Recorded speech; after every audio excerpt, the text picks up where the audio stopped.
Officially welcome, Sally. Thanks for joining. Yeah, pleasure.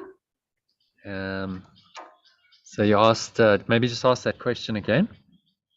So what does the Course in Miracles say about friendship? Not that much actually, because he tends to focus more on the the general attitude to all of your brothers. Like you should see all of your brothers as one, as the Christ, as you. But in I think it's lesson 76, so I'll go there quickly. He talks about the various laws of this world, and amongst them is friendship. So that's probably the most direct reference. So let me share my screen with you. 76 is I'm under no laws but God's. And then he goes into some of these laws that we believe in, some of the ego laws.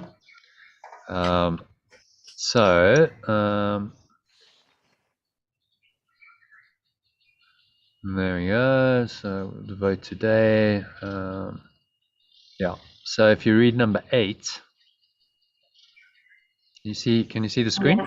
Yeah, sorry, yeah, I'm with you now. Paragraph 8. He talks about it. So maybe read the whole thing. We will begin the longer practice today with a short review of different kinds of laws that we have believed we must obey. These would include, for example, the laws of nutrition, of immunization, of medication, and the body's protection in innumerable ways. Think further, you believe in the laws of friendship, of good relationships, of reciprocity. Reciprocity. That's a bit of a tongue twister. That word. Reciprocity. Perhaps you even think that there are laws which set forth what is God's and what is yours. Many religions have been based on this. They would not save, but damn in heaven's name. Yet they are no more strange than other laws that you hold must be obeyed to make you safe. That was difficult. All right. So any thoughts on that? Yeah, the laws of nutrition threw me. And then from then I was like, is there? Oh, what's that law of nutrition? Oh my goodness. I understand the immunization and the medication. I've never thought about friendship. I've thought about relationships, but yeah, can you explain further? Yeah. So all of these, quote laws are really beliefs that we've made up and believe in as true. And so he's asking us to question all of them. Friendship. And most people say, well, friendship's a good thing. Like, surely friendship. But if you have the ego in there, then it's based on, well, I scratch your back, you scratch mine. I do this for you. You should do something for me. And these are the laws that we set up in our minds of conditions. Friendship has most people.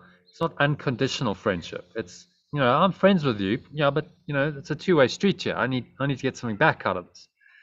So with all of these laws, it's not unconditional love.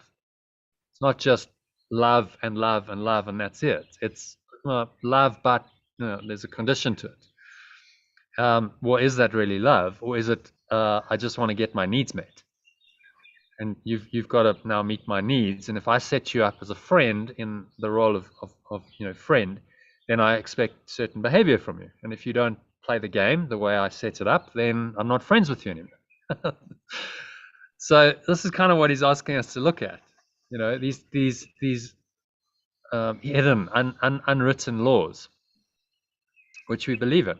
Good relationships. Okay, so how do good relationships? Well, it's based on reciprocity. I do some good for you, you do some good for me, and if that harmony gets disturbed in my perception of it, then it's no longer a good relationship. Then it turns into a bad relationship, and I have a grievance.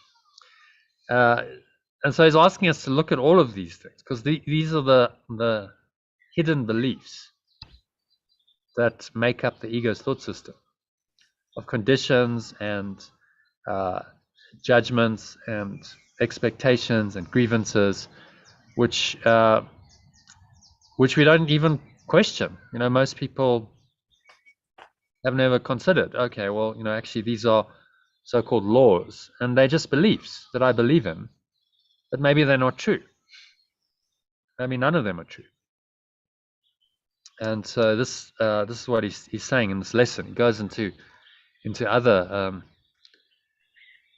So he talks about the laws of, he talked about immunization, vaccination, etc. I mean, very directly. You really think a small round pellet or some fluid pushed into your veins through a sharpened needle will ward off disease and death. I mean, that's like directly relevant to what's going on today. You really think you would starve unless you have stacks of green paper strips and piles of metal discs. And he calls all of these laws strange and twisted that you have set up to save you. So he's asking us to really look honestly, candidly at all of these egoic laws, including friendship, including the ones we think are good. Like maybe you believe in the laws of nutrition. You think, well, that's good, and that keeps my body healthy. But there's still a belief. Oh, well, I need to do that in order to have a healthy body. And he's trying to deconstruct all of this in our minds and say, no, none of this is true. It's all based on, all these laws are based on an idea of separation, if you're honest about it, which you believe in. And then the laws are predicated on that idea of separation. And if that idea is not true, then the laws are not true either, ultimately not true. They seem to hold in this world. That's the construct, that's the illusion we live in. They seem to be, true. They seem to hold, but do they really? So this particular lesson is a great one. Lesson 76. It's one of the most powerful ones, I think, in the entire course, because he's very specific about these laws that we believe in, and even names,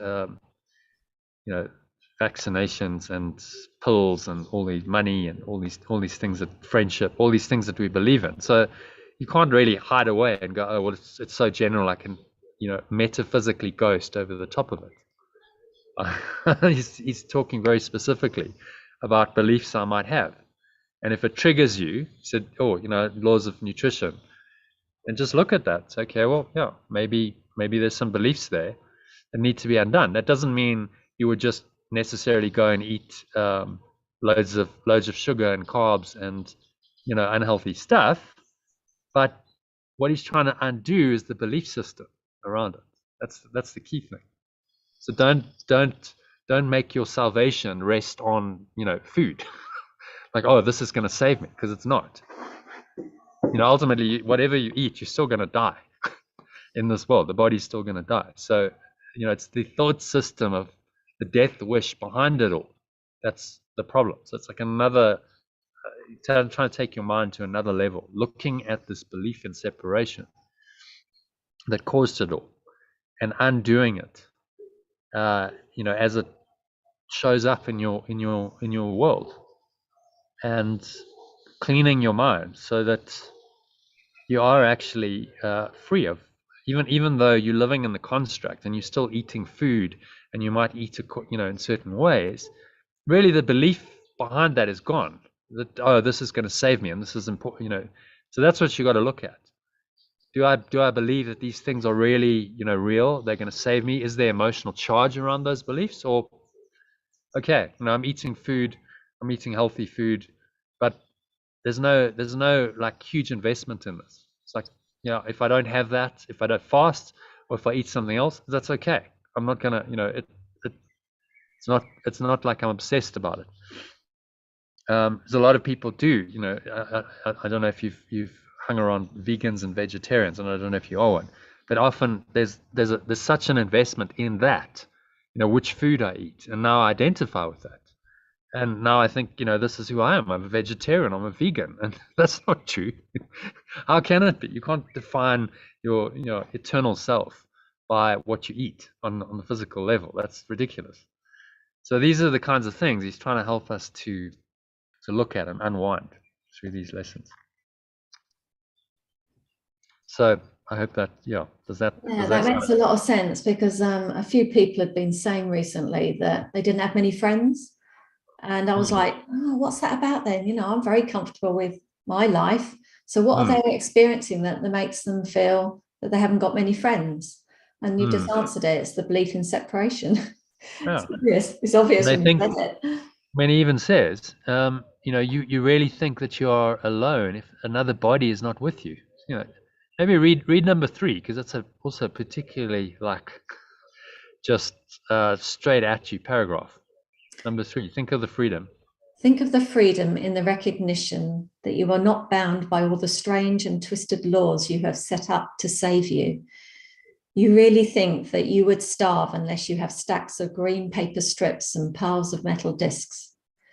You really think a small round pellet or some fluid pushed into your veins through a sharpened needle will ward off disease and death.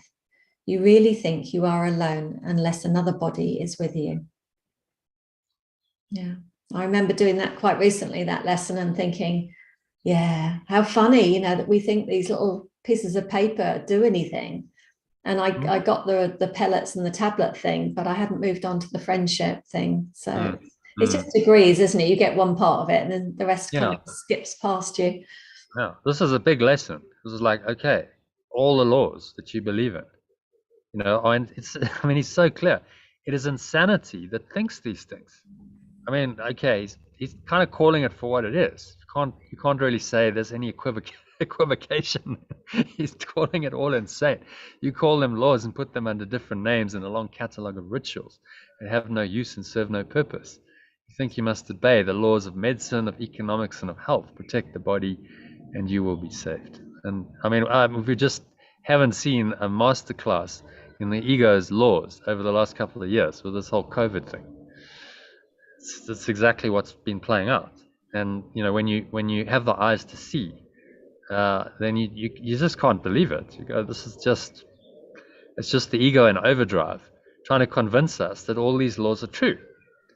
Oh no, fear, no, if you, and even Course in Miracles people fall for it. I mean, there was a crowd, a guy called Robert Perry, who's part of the Circle of Atonement. So they're another, they teach the course based in the US, and they did a whole webinar on this issue of vaccinations, and going into the course and saying, no, well, it's justified, that you should take a vaccine because of some obscure reference in the Ur text. So the Ur text, the original text, it was written, and then there were notes to the Ur text.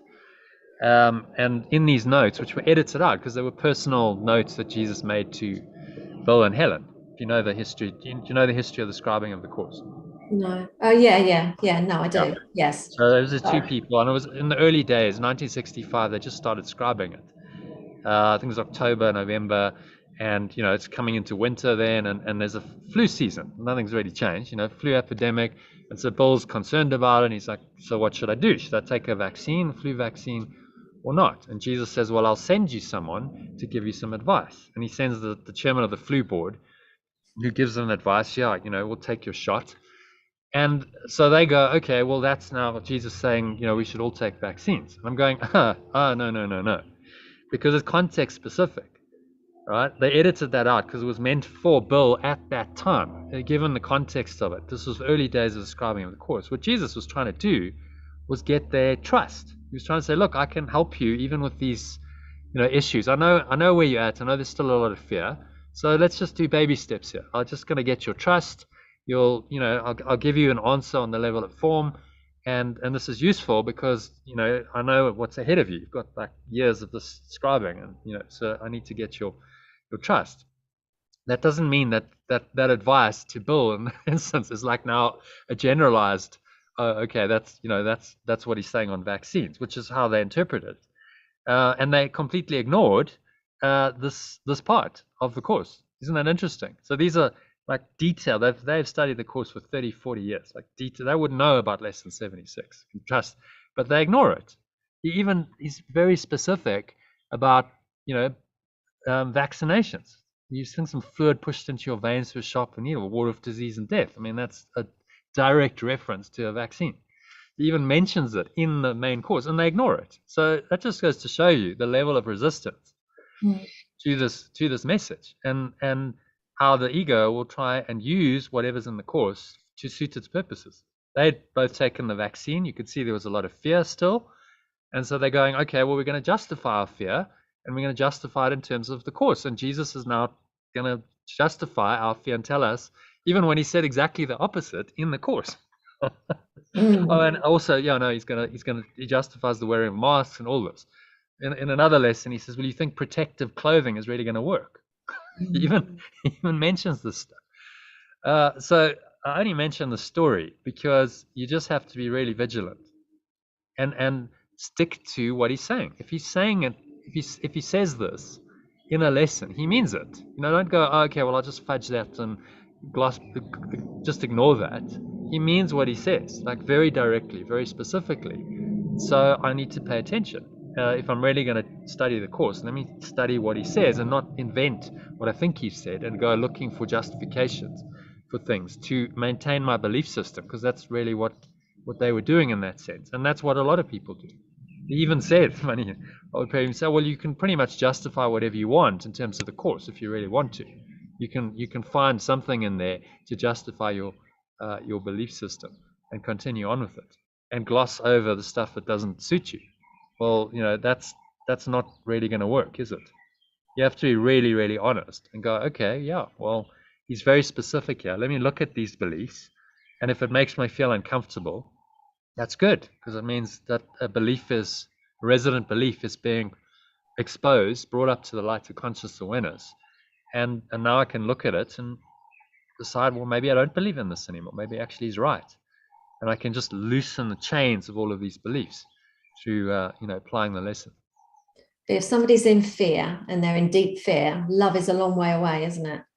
So I can understand why somebody would take a vitamin tablet or something as a stepping stone towards feeling safe or trusting or feeling whatever. So I still do that. I still do not for myself, but for the dog, strangely enough. I see the dog not well, I give the dog a vitamin. I know as I'm giving it to her that it's not real, but the placebo of doing it has one foot in the ego world that makes me feel better. It's very strange. I can't quite fathom it out yet. Well, it's a deep-seated belief in magic. So we believe that something in the world is going to work. Is going to protect us. Is going to somehow save us, fix the body, fix the problem. And that is a very, very deep-seated belief for most people, because it's a belief that the external world is real and that there are various things that work and don't work in the external world, and you have to learn the laws of this world, what works and what doesn't work. He's asking us to question the whole thing and say, well, actually none of it works in truth, because your magic will not save you. Ultimately that dog's going to die anyway. You're going to die anyway. If you believe in a death wish, then and in the reality of the body and the world, then it's inevitable. It doesn't matter what magic you do, death will come. And so he's trying to free us from that whole construct of birth and death, and go way beyond the magic pills and potions and fixes of the world that we've invented for our imagined problems. Because we've set up the problems in our mind. We've created all the problems through this belief in separation, and then on the level of form we try and fix them, which clearly isn't going to work, because the problem is at another level. Einstein said the significant problems we face cannot be solved at the same level of thinking we were at when he created them. I don't know if you were in that session. We did it recently. He's trying to raise our thinking to another level and say, look, you've got to go above the level of form to solve your real problem. Your real problem is not anything in the world. Your real problem is the belief. So let me just share this sentence to hell diagram with you again, which I just modified a bit yesterday. So we've got some more blue arrows and stuff. So he's saying all the magic. So we invent this problem of separation. We go down the ladder of separation into hell, into this helpless, innovative little life, which is a belief that we are human, that we are in a body, that we can suffer, we can die, limitation, lack, loneliness, suffering. So that that thing of friendship and I'm alone, that's part of that belief system, isn't it? I'm alone if another body is not with me. I don't have enough friends. And that seems to now be something that's threatening us. That's not good. Based on a whole load of beliefs. This is a whole load of beliefs that bring us to this point. This is this whole mad scrum of the ego. We go down the ladder, and Jesus is trying to take us back up the ladder and say, no, this isn't true. At every point, every belief that you have forms some part of this prison that you've created for yourself. So let's look at all these beliefs and let's undo them. And he's saying your magic, all of your belief in magic. So we've got all these magic laws that are seemingly going to help us and save us on this level, is not going to work, because we've invented a problem and then we've invented a apparent solution for the problem. But we haven't really addressed the real problem. The real problem is separation, the belief in separation. That's the real problem. And so he's asking us to go to the level of belief always and say, okay, well, what do you believe in? And undo it at that level. Because if you undo the belief in separation, then you're free. It's as simple as that. If there's no more belief in separation as it plays out in this world in many different ways and forms, then you're back in pure formless awareness. You're back in that awareness of your true self, and you've transcended the dream. And there would be no need to come back into the dream. If you don't believe in any of the beliefs that run this place, then why would you come back? There's no point. So you free yourself from the cycle, the insane cycle of birth and death, where we get caught up in all of these laws repeatedly. And that's what he's trying to do here. Always going to the level of belief, because he knows that the belief is the problem. One tiny mad idea of separation, which we believed in, that's the problem. And that's really the only problem that we have. And so don't get fooled into believing that the problem is whatever, a disease or some sickness, or all of these illusory problems on this level are not the real problem. They're the cover. These are the mask for the real problem, which is the belief in separation. So it's like, okay, well, let's strip away the veil of all these illusory problems and get to the real problem, which is separation. And so in all of these laws that he mentioned, he's saying, well, what's behind them? You believe in them, and they're all forms of separation. That's the real problem. Okay, does that kind of long answer to your question, but thank you. It's a good question. And the only way to answer these things is go into the whole metaphysics of it and say, okay, well, this is the bigger picture really of what he's saying. So let's have a little look at today's quote, and then we'll go into the lesson. Okay, so very simple quote. You want to read that, and then just read the first couple of paragraphs of this. 3 paragraphs, and then we'll go into the lesson. Within you is the light of 1,000 suns. Today's inspirational quote by Robert Adams, an American teacher of Advaita Vedanta, maybe another one that seems to be idealistic and difficult to live by in this world that's seemingly so dominated by darkness in all its unpleasant forms. But these words are just hyperbolic pointer or signpost to an inner experience of the truth, that the light is in you and everyone.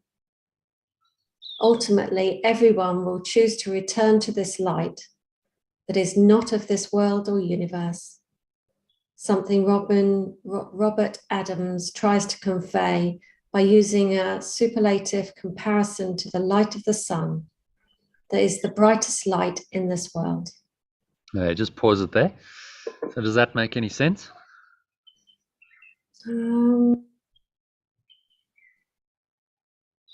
Yeah, it does seem idealistic and difficult to live by. But yeah, it's that signpost thing, isn't it? You can't really see the light. It's just pointing you in the direction. Yeah. So the light of 1,000 suns. It's just a metaphor to point you to within, to what's not. It's not a physical light, but it's it's kind of a blazing awareness. He talks about a blazing light sometimes in the Course. It's kind of an awareness that very difficult to describe, in words. It's just a pure formless awareness. It's something that's infinite and eternal and transcendent and feels very different from anything that the ego's invented. And so it's just a pointer to that, to try and explain in words what is really not actually explainable.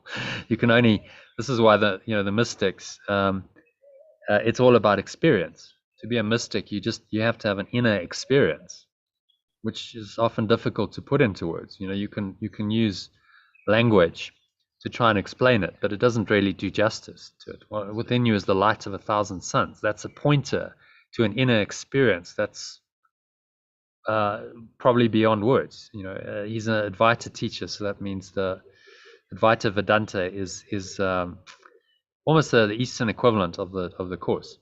In fact, Bill Thetford said Course in Miracles is the Christian version of the Vedanta. So it's the Eastern sort of equivalent. It's a non-dual teaching. Literally means the knowledge of not two. That's what Advaita Vedanta means in Sanskrit. The knowledge of not two. So this non-dual knowledge that really there's only one. There aren't two things going on. There's no duality. There's only perfect oneness, and that's the blazing light. That awareness is the light that this teacher was pointing to. And then he goes on in third paragraph, so maybe read that, just about words, symbols. Sorry, which one? From Remember That, as Yeshua says. Remember that Yeshua says in the Course in Miracles Manual for Teachers, words are but symbols of symbols, twice removed from reality. So they are not the light you seek, but can be used by the Holy Spirit to help you have an experience of this light, which is really just your own pure, formless awareness. Yeah. So, words are pointers, and you got to start somewhere. So he uses words a lot in the Course. It's quite a wordy path to ultimately point you to what's beyond words. And there's many passages that do that, to go into an experience, which he states pretty clearly at the beginning, in the introduction. He says this is really about a universal experience of truth, rather than any kind of dogma or another belief system that's going to enslave you. It's actually pointing you beyond all beliefs into this experience, the universal mystic experience of what we could call God, of this pure formless awareness. And the words are just there as training wheels, just to help you to undo, the blocks, really. You got all these blocks to that experience. So how do you undo the blocks? Well, you've got to address them on the same level they were created to start with. Okay, so let's talk about them. We use language to describe all this stuff. So ultimately, you free yourself from the need for words. So there he says, maybe you want to read number 1, paragraph 1, just about words. Strictly speaking, words play no part at all in healing. The motivating factor is prayer or asking. What you ask for, you receive. But this refers to the prayer of the heart, not to the words you use in praying. Sometimes the words and the prayer are contradictory. Sometimes they agree. It does not matter. God does not understand words, for they were made by separated minds to keep them in the illusion of separation. Words can be helpful, particularly for the beginner, in helping concentration and facilitating the exclusion, or at least the control, of extraneous thoughts. Let us not forget, however, that words are but symbols of symbols. They are thus twice removed from reality.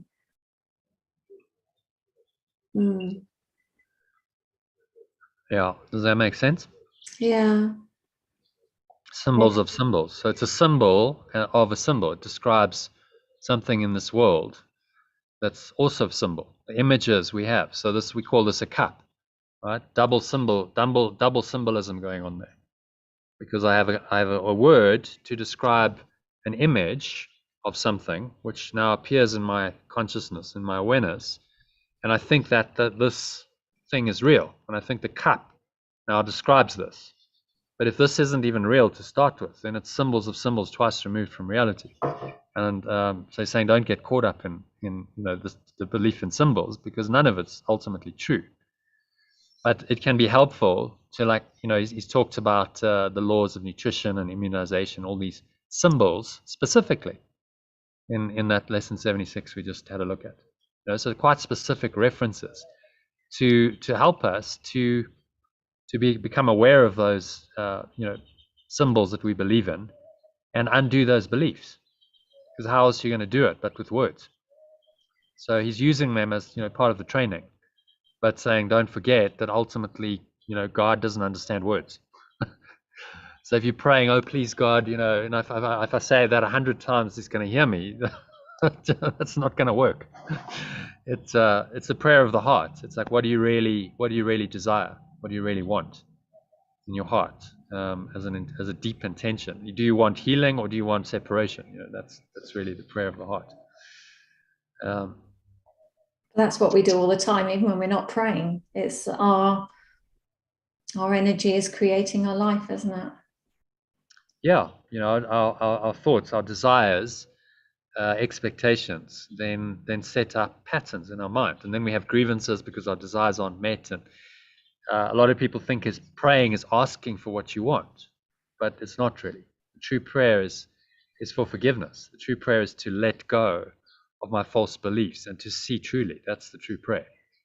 And if I do that, then I trust that if I'm in the light and I'm seeing clearly, that everything is going to work better, because my perception is going to be clear of everything, and so my decision making is going to be better, and my actions are going to be now in alignment with the truth rather than illusion. And then he says, symbols, words have quite specific references, even when they seem most abstract. The picture that comes to mind is apt to be very concrete. So unless a specific reference does occur to the mind in conjunction with the word is little or no practical meaning, and thus cannot help the healing process. Prayer of the heart does not really ask for concrete things. It always requests some kind of experience, the specific things asked for being the bringers of the desired experience in the opinion of the asker. Words then are symbols for the things asked for, the things themselves but stand for the experience that are hoped for. So it goes into quite a bit of detail, and we'll get to this. If you stick with the program, we'll get to the manual after we've done the text, because there's a lot of, it's a Q&A, it's an FAQ for the course, where it goes into these kinds of questions in some detail, which is very useful. Do you experience that sometimes we come into this life with a theme or something that seems to stay with us most of our lives? That it doesn't we don't seem to have access to that belief system, that it keeps playing out. Yeah, it's called karma. Yeah. Like you got this resident belief, and then it's deep seated, and it plays out over and over in different ways, different shapes and forms. And well, that's the work. If you can undo that belief, then it's a major part of your ego, and you're free. But these things are persistent. Often, we have these patterns, and you look at it and you go, yeah, okay, it's a persistent, recurring, over and over and over again. So if you become aware of something like that, all you can do is say, okay, well, I've got to let go at a deeper level. I've got to really, if I'm still triggered by that, if I still believe in this, I've got to release it. And you keep doing the letting go, the forgiveness on it, to free yourself from it, and then that shows up, moment by moment often in your experience of life. If something triggers you, that belief gets activated. If you find yourself in the same pattern of thoughts and behavior, then you've got to go, no, actually, let me step back and just observe this and look at it and see, okay, it's just a pattern playing out. and I can let it go. I don't have to keep doing this. And if you don't, then you'll get another opportunity. That's why the pattern keeps recurring, because you haven't quite let it go yet. Okay, so we had a little dive into that. Let's have a look at the rest is just talking about this particular bonus session. So if you want to go listen to that, how to stop the ego's traffic and grievances. There's some useful stuff in there. And then that leads us to the lesson. So let's just I thought I did open it. Maybe I didn't. Let's open it there. Okay, so if you read the two main ideas for review, and then we'll go into actually reading the review lesson. I will there be light, true awareness. There is no will awareness but God's love.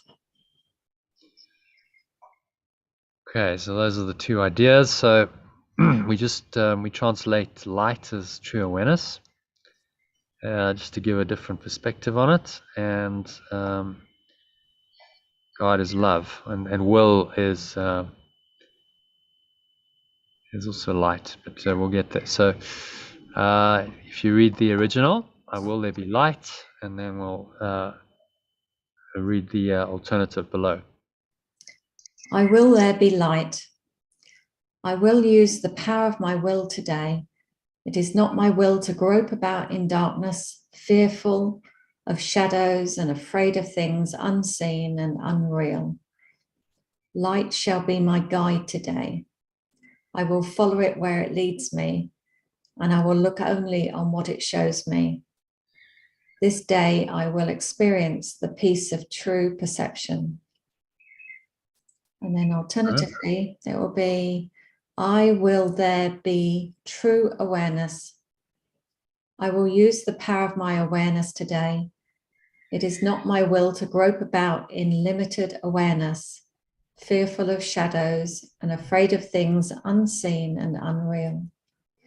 True awareness shall be my guide today. I will follow it where it leads me, and I will look only on what it shows me. This day I will experience the peace of true perception. Okay. Is that yeah, I think it's funny about saying grope in it. It's not my will to grope about in limited awareness. Yeah. But we do. He's using language to try and bring to mind the image of, okay, I'm lost in the darkness, grope. We all have that. You've groped about and the lights are off and you're fumbling around trying to get something. So he's using the language to kind of reference it to an experience that we can we're familiar with. Go, yeah, okay. Well, actually, if I'm doing that on a metaphysical level, groping about in this very limited awareness, in fear and darkness, this isn't my choice. I choose the light. I choose true awareness. Is the translation for the light. So when you say true awareness, what is that experientially? Is that like when you get I really see clearly type feeling? Yeah, it's again, it's a pointer, and in the end, it's very difficult to describe, an inner experience. But for me, it feels like there's clarity, there's light, there's no fear there. You see a situation truly, you can evaluate it truly, you can make good decisions. At the highest level, it's just a pure formless awareness. I've had that experience just once, really. I went on a meditation retreat, and just for a minute or something, just had this, like, my mind went blank. But I wasn't asleep. It was just like nothing, but really, really peaceful. So beautiful to be in that state of no thingness, just for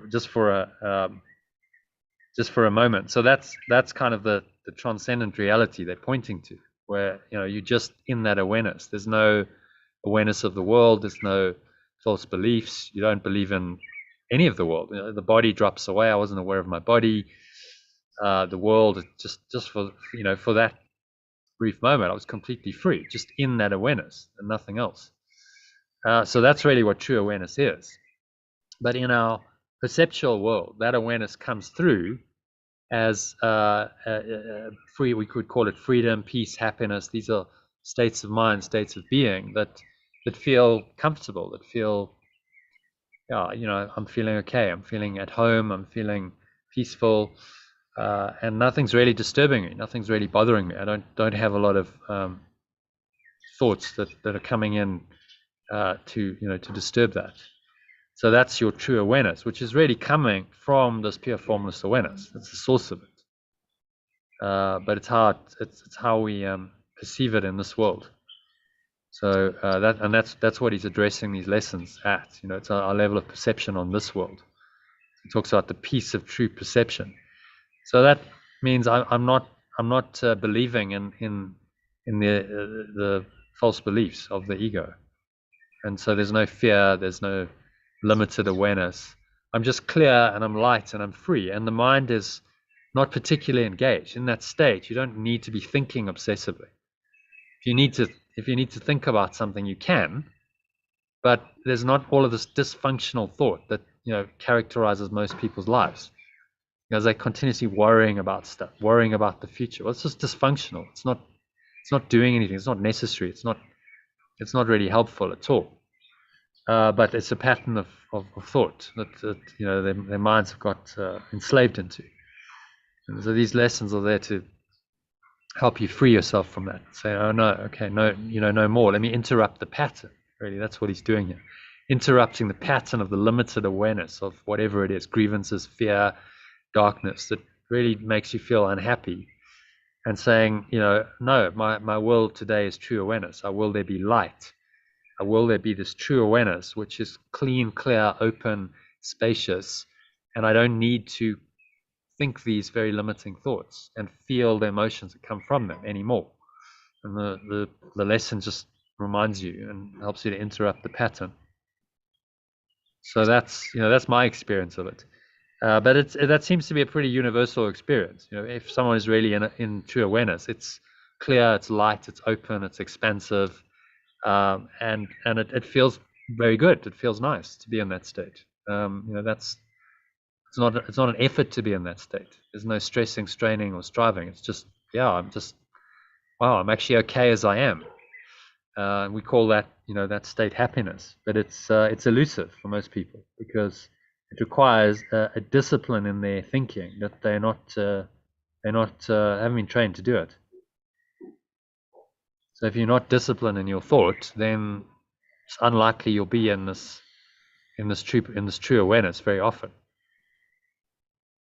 because the world's been set up to take you out of that. That's the setup. The ego set up the world to disturb your peace, and to deny this light. That's the purpose of the world. So it's not surprising that most people are not in this true awareness, because that's the illusion. That it's the veil. What I saw in that experience very clearly was this is just a veil. So I only had that for a minute or so, and then immediately afterwards, this kind of insight as to what I just experienced came in, and it was so clear to me that this world is the veil of illusion that's been pulled over our eyes to justify all of the beliefs that seem to deny this pure formless awareness that I just experienced. It was so, again, I can't explain it in words, but it's just like it just dropped into and I was like, yes, I absolutely see experientially, viscerally, what the mystics and the masters like Jesus talk about when they say it's the veil of illusion that's been pulled over over God, or over that pure formless awareness, because that's what it is. Our belief in separation is now projected out, and it's created this veil to justify all of these false beliefs and thoughts and emotions that constitute them. and take us away from that pure formless awareness. And that's the only purpose of the world.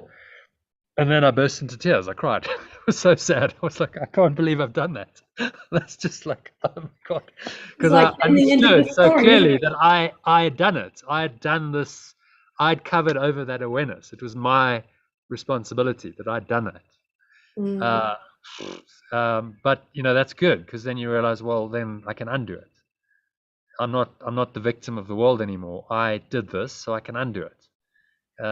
With effort and mind training, for sure. But I'm not the victim of this external world. It's my miscreation. I bought into the belief system, and I did this. Pulled the wall literally over my eyes, covered pure formless awareness with this veil, and now I'm struggling to deal with this veil of illusion, and not really making much sense of it, and looking for the light, which has always been there, but I deliberately covered it over. So that all dropped in about a few minutes. It was an amazing experience. It was like the course just download, like I'd done it for 15 years up to that point, but it was like, okay, just download it and just, yes, you get it, the whole thing, the whole picture. And I felt like, yes, I now, like, experientially, viscerally, I understand this course because of that one experience, which is how mystic experience works. You get one experience and it just clicks, and you go, yeah, I get it, and I don't need it. That experience is often enough. That's enough for you to awaken to a completely different understanding. Yeah, I had an experience once last year, I think it was, when I was on a TM course, and it was like I suddenly realized, I was looking at this apple tree, and I suddenly realized, oh, I'm the apple, oh, I'm the tree, and then I became into the oneness. Yeah. And I'm like, oh, like you say, you kind of download it all. Oh, I get it. Oh Yeah. my God. Oh my God. Oh my Yeah. God. Yeah. It only lasted, a short while. But then you remember those moments, don't you? It's like, Exactly. oh, that's who we are. That's what we are. Yeah. So it doesn't require that you're in it all the time. It just requires that you had the opening into it. You had the glimpse, and you remember that experience for the rest of your life.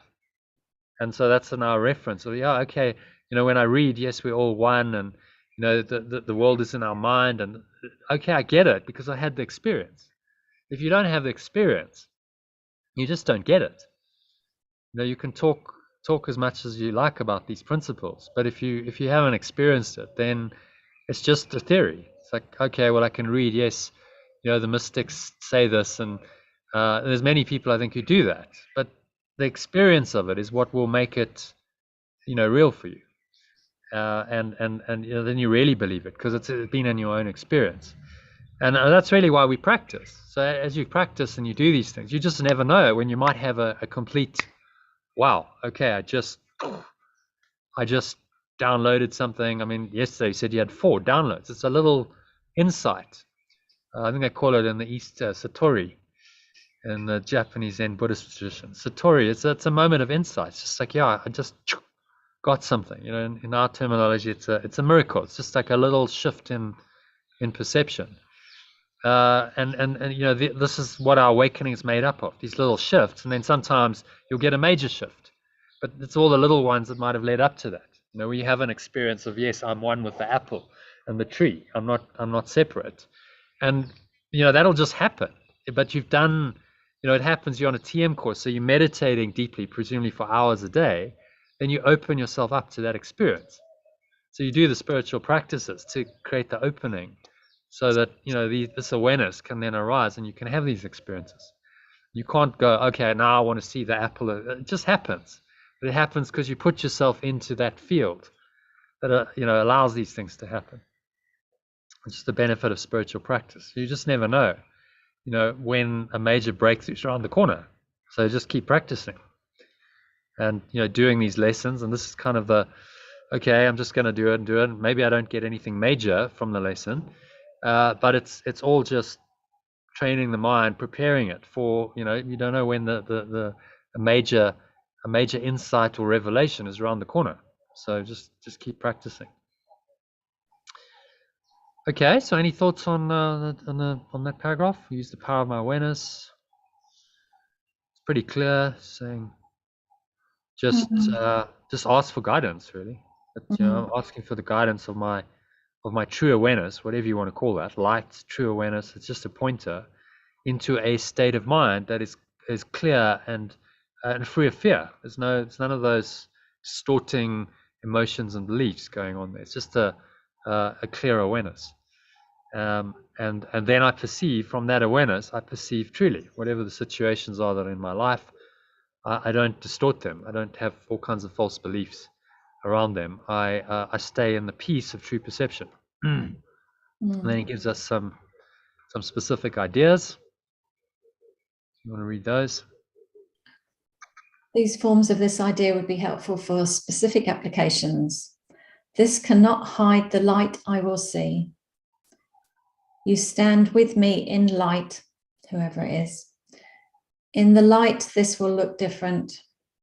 Well, that first one is, this cannot hide the light I will to see.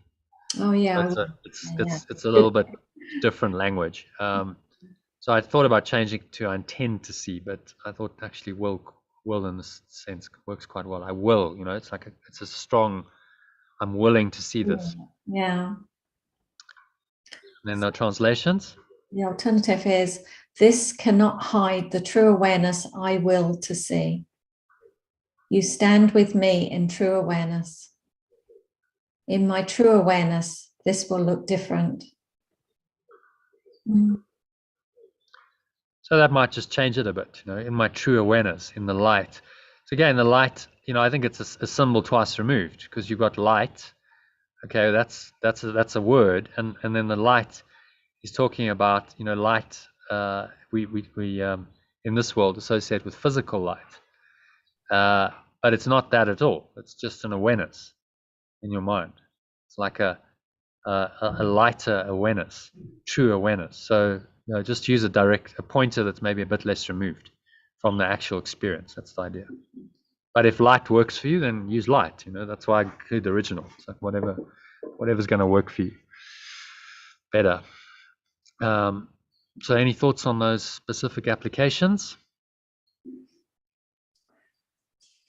In the light, this will look different. That was the one that struck me the most. I thought, when I'm looking at the dog limping around the lounge, I can go, in the light, this will look different.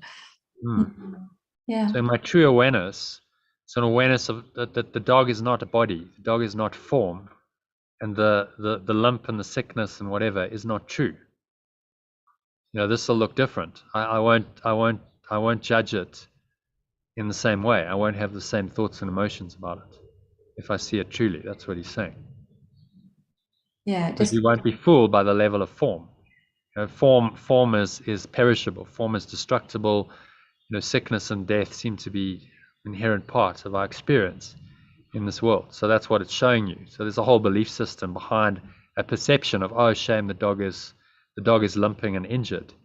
Well, if you really unpack that belief, it's a belief that yes, the Son of God, the extension of this pure formless awareness, this light, can actually be harmed. So there's a whole belief in harm and sickness behind it, which is not true. So in your true awareness, you realize that belief's not true.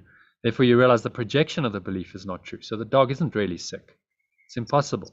What you're seeing is an impossible idea projected out, seemingly made real in your consciousness, which is the seeming separate mind that the ego has invented for us to now dwell in this separated consciousness, seemingly in a human body, seeing other bodies, seeing sickness and death all the time, and believing it's all real.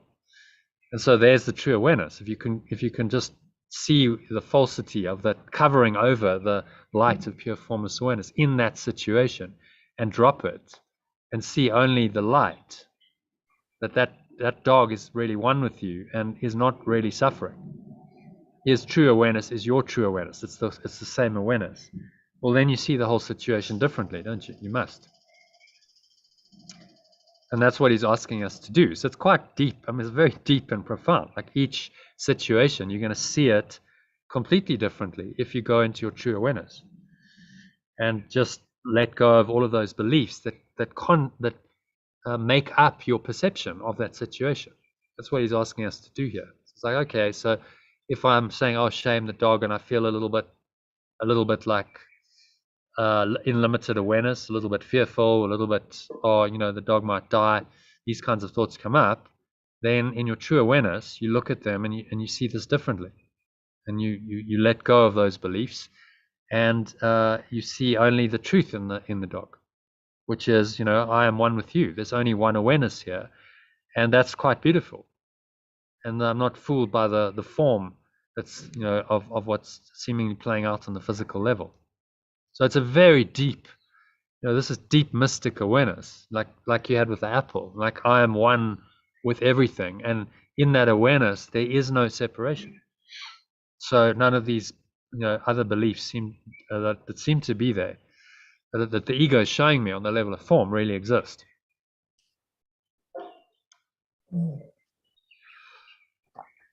So yeah, the amazing thing about these lessons is just the simplicity. It's such a simple idea, but the profundity of where it takes you in your awareness is amazing, and it can take you into the deepest experience, mystic experience, just by applying this simple lesson.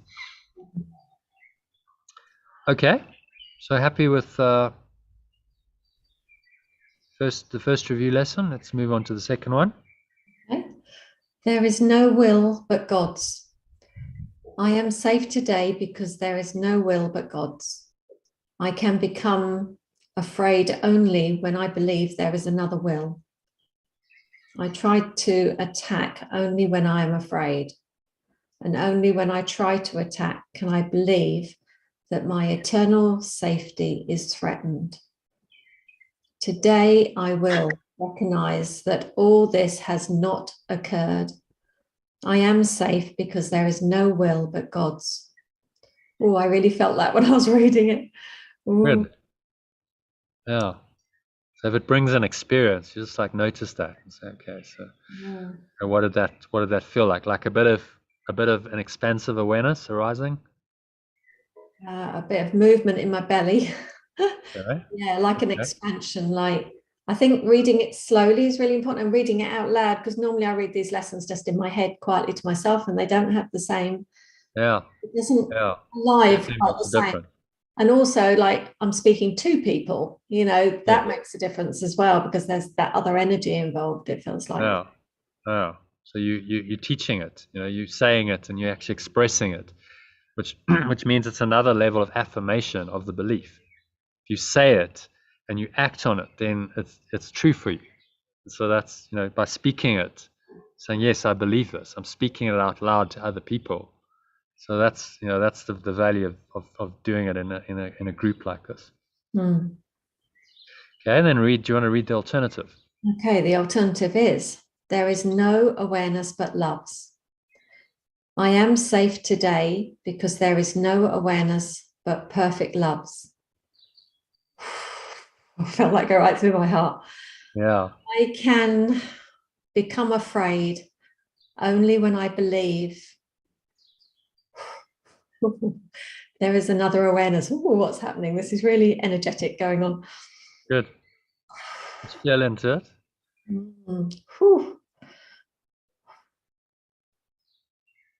Wow, that's powerful. Bit of me wants to cry, bit of me wants to laugh. Oh, can I just start that one again? I want to read that again and feel that again. Sure, yeah. I am safe today because there is no awareness but perfect love's. I can become afraid only when I believe there is another awareness. Oh my goodness. Whoa. It's going right through my chest. Whew. Good. I try to attack only when I'm afraid. And only when I try to attack can I believe that my eternal safety is threatened. I've got to read that again. I tried to skip the first bit too quickly. I try to attack only when I am afraid.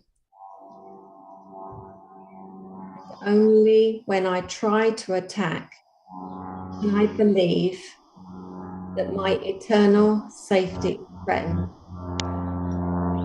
Really, really live it. I'm living it as I'm saying it.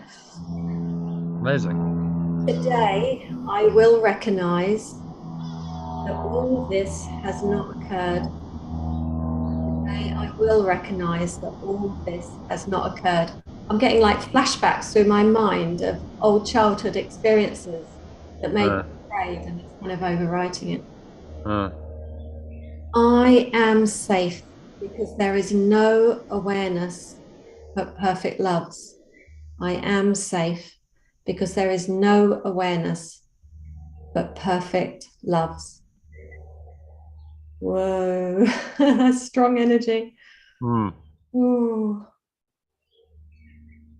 Yeah, it's a fantastic affirmation. I am safe because there is no awareness but perfect loves. If I really accept that, Yeah. then there's only that awareness. Fear disappears completely. God. Feel it all through my face, my chest, vibrating. Yeah, amazing. It's just energy. So the words just point you to the the experience, which is what they're designed to do. And he's saying it in the I am, as affirmations, so that you can say it to yourself and get this experience. Because if it was like we are safe today, it wouldn't be the same. It's like the I am safe becomes very personal. But it feels like all the other times that I've read the Course in Miracles, I've done it through my mind. Yeah. And this feels experiential. This feels like, it feels like an experience where it's putting all my life experiences together. Yeah, it feels very different today. Good. Well, it means it's working on a deeper level. Because that's what he starts with the mind. I mean, it's mind training. Because you go, well, yeah, that's where you are. You're in your mind. So you've got to start somewhere. If I start with mystic experience, you're probably not going to get it. But through the words and the mind training, you start opening into the experience, and you can't really explain that. That's what it's really about. And you feel that, there's no doubt in your mind. There's an energy there. What is that energy? What's that awareness that's arising? And that's a little glimpse. That's a little opening into the pure formless awareness of perfect love, which is God, which is the state, that transcendent state that is a true reality for all of us. Okay, so any other thoughts on the first paragraph? Just wow. Okay, wow. A little bit scared to go on, like, whoa, if that was that. Whoa, yeah, well, stick around for the meditation. You might, because there we go directly into, I just guide you through it, and you close your eyes and you can just really feel into it. Yeah, that'll come up. Yeah, we've got another 19 minutes, so let's just read the last specific applications, and then we'll go into a med. Let me perceive this in accordance with the will of God. It is God's will. You are his son, and mine as well. This is part of God's will for me, however I may see it. Alternatively, these are the specific applications reworded. Let me perceive this in accordance with the awareness of perfect love. Let me perceive this in accordance with the awareness of perfect love. It is perfect love's awareness that you are in its extension, and mine as well. This is part of perfect love's awareness for me, however I may see it. So God's will becomes perfect love's awareness, which I think is a more direct pointer into an experience of it.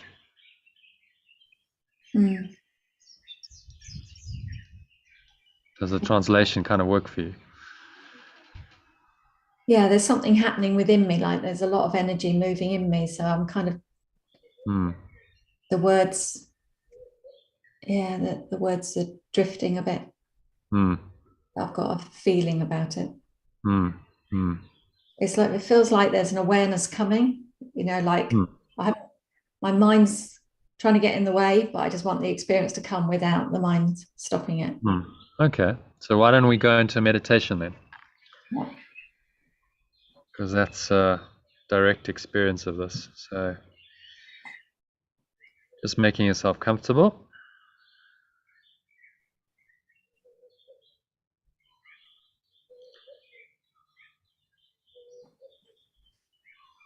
So sitting feet shoulder width apart, cup your hands in your lap, keep your back straight, close your eyes, and start off with a nice deep breath in through the nose. So breathing in to the lower stomach, the stomach blowing up like a balloon. It helps. You can imagine breathing in light, golden or white light, or you don't visualize easily, just imagine a sense of lightness with the breath. Breath symbolizes light, spacious awareness, really. So breathe that into your heart center. You can put one hand in your heart, connecting with your heart space, clenching the sphincter muscle. It's the muscle used to contract the flow of urine or squeeze the last drops out. That locks the energy in. And maybe feel a little tingling of energy up the spine as you breathe in. Draw it up the spine into your heart center. Just feel into your heart what's going on there. Energy moving. And then feel that same energy rising up the spine. With the breath as you breathe in again, raising it all the way up the spine into the crown of your head. Pausing at the top of the inhale there. Just hold the breath briefly. And just scan your mind. Notice any thoughts, any emotions, any sensations in the body. It's all an experience in mind. And if any of that is not really serving you, you feel it's a bit of a limitation, there's a lack, just observe those thoughts, observe the emotions, observe the physical sensations in the body, whatever's showing up for you. Breathe into all of that. Nice deep breath in again. So imagine you breathing light into any areas of darkness, so tension, pain in the body, discomfort. Just breathe in the light.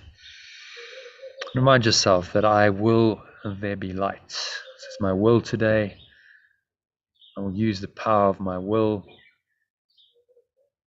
my true awareness today. It's not my will to grope about in darkness or limited awareness, fearful of shadows. These are inventions of my mind, afraid of things unseen and unreal. Light or true awareness shall be my guide today. I will follow it where it leads me, and I will look only on what it shows me. This day I will experience the peace of true perception. So breathe in again. As you're breathing this light into every pore, every cell of your body, every part of your mind, every fiber of your being is infused with this light of your true awareness. If you notice any limiting beliefs, thoughts, emotions, sensations coming up, remind yourself this cannot hide the light I will to see. This cannot hide the true awareness I will to see. You stand with me in true awareness, in the light, and name any person who's involved. And in the light, in my true awareness, this will look different. So invite that true awareness in now as you exhale. It's a letting go of any of those blocks. Feel like you're dropping thoughts and emotions, sensations that make up any limited awareness, blowing them out like dark smoke, just leaving your body, leaving your mind, leaving your energy system,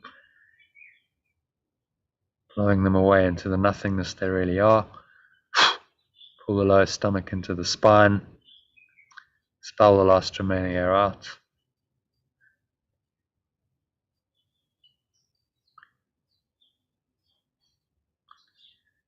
And just rest here.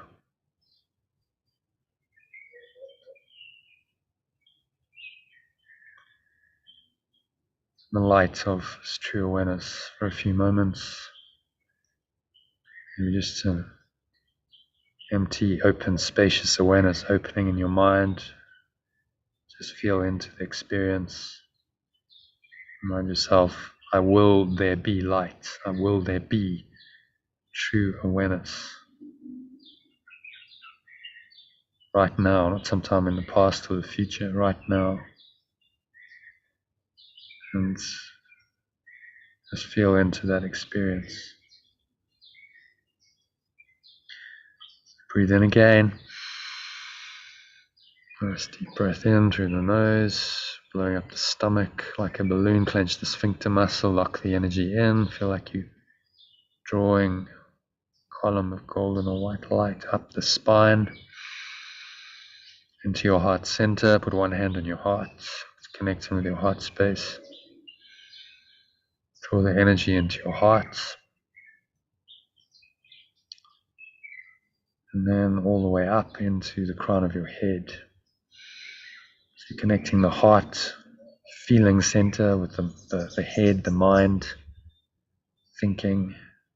So when feeling and thinking come together as one, then you have a unified experience of this power we call God. So say to yourself, there is no will but God's. There is no will but, there's no awareness but love's. I'm safe today because there is no awareness but perfect love's. I can become afraid only when I believe there is another awareness. I try to attack only when I'm afraid. Only when I try to attack can I believe that my eternal safety is threatened. Just breathe into that. If there's any attack thoughts, any fear, just observe. These are just ideas, beliefs. They're not true, they're not real. So breathe into them, breathe the light in. Remind yourself there is no awareness but love's. Today I'll recognize that all of this, attack and fear and hatred, has not occurred. Because the belief in separation never really happened. So I am safe because there is no awareness but perfect love's. Exhale and blow out any fear, any attack thoughts. Imagine you blowing them away like dark clouds. You have no power to obscure the light of your true awareness. So release them, you blow them away. These clouds are insubstantial and ephemeral. They cannot obscure the true light of your true awareness. This awareness of love's presence. So blow the clouds away and just drop into this awareness. There's still any thoughts seem to obscure this awareness. Remind yourself, let me perceive this situation, person, whatever it is, in accordance with the will of God or the awareness of perfect love.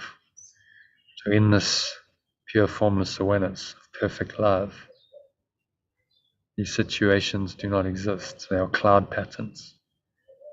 They are only invented by the ego, the belief in separation, in order to convince you that the cloud patterns are true and that the blue sky beyond is pure formless awareness and the light of the source that shines through it are not true. They obscure the truth. That's their only purpose.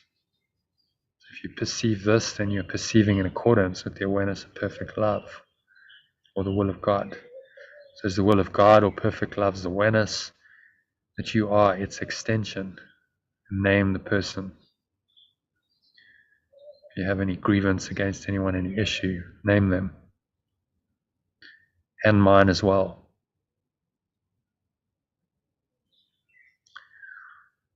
And this is part of perfect love's awareness, or God's will for me, however I may see it. So whatever's happening is part of the will of God, the will of perfect love, because you can choose to see it differently. You can go into this awareness of perfect love and perceive any situation from that awareness. So that's the invitation now, just to drop into that awareness. Awareness of perfect love, the light of your true awareness. These are just pointers into an experience. So go into the experience. For the next couple of minutes of deep silence, there's nowhere else to go. There's nothing else to do, nothing else to experience. Just open yourself up to the experience of God's will, or the awareness of perfect love. In the next couple of minutes of deep silence.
If any thoughts arise, just observe them,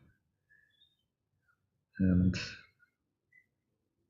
wanting to release them if they don't serve you by using today's idea or any of the specific applications. Say, will there be light or true awareness? There is no awareness, but loves in this situation. So you just blow those thoughts, blow those emotions, beliefs away, and it's like dark clouds, and just rest in the light that lies beyond them. The blue sky of your pure formless awareness and the light of your source that shines through it, shining through your mind, clear and pure, formless. So just give yourself over, surrender to this experience for the next minute or so of deep silence.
And so just gently coming back to an awareness of the body, the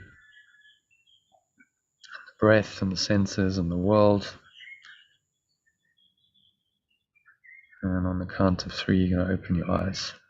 So 1, just breathing in, noticing how the stomach rises and the chest rises and the subtle flow of air in through the nostrils.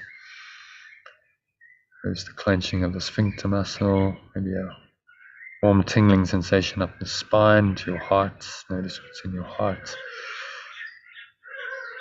Raise it up into the crown of the head. Pause at the top of the inhale. Another breath in. And just scan your mind. Notice any thoughts going on there, any emotions. Maybe it's just pure formless awareness. Just very peaceful, open, expansive, light awareness. Maybe there's still some thoughts lurking in there about people, places, circumstances, and events of this world that seem to block that open, expansive awareness. So if you notice any of those kinds of thoughts, just blow them away.